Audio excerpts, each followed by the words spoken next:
Okay, I just had a massive epiphany. I'm probably going to do a full podcast on it, but I wanted to throw my thoughts out there right now. It's the overarching plan of the devil in our generation. I was talking to a friend, I was actually listening to him, and he mentioned a book called 1177 by Eric Klein, 1177 BC, and it's the collapse of the Bronze Age of civilization.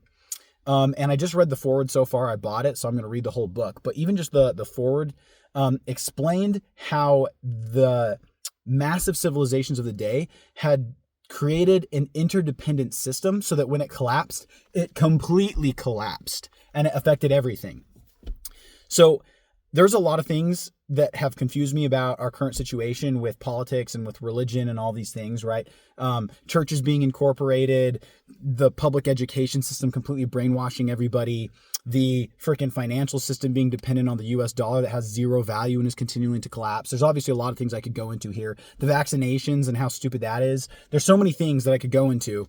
But I've frequently been kind of confused at how randomly it seemed and chaotic it is, right? Like, why are these, politicians and people even on school boards so into brainwashing the kids and creating a dangerous environment when the parents themselves don't want it to happen? Why are all these politicians paid to support horrific things? Like, what's the agenda other than individuals and their own individual criminality, just wanting to make money and do whatever pays them the most? What is the overarching agenda in the eyes of the devil?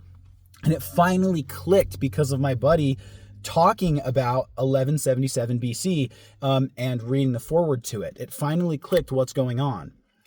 So I'm just going to explain it very briefly.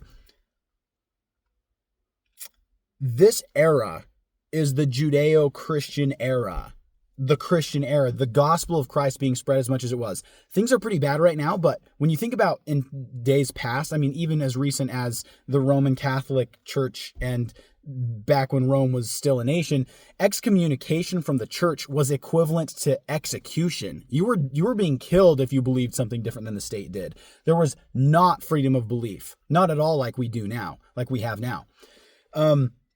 So there have been significant steps forward toward a world of peace and harmony and knowledge and truth because of things like the Renaissance, the printing press, the spread of the Bible, like all those things that have contributed to a great society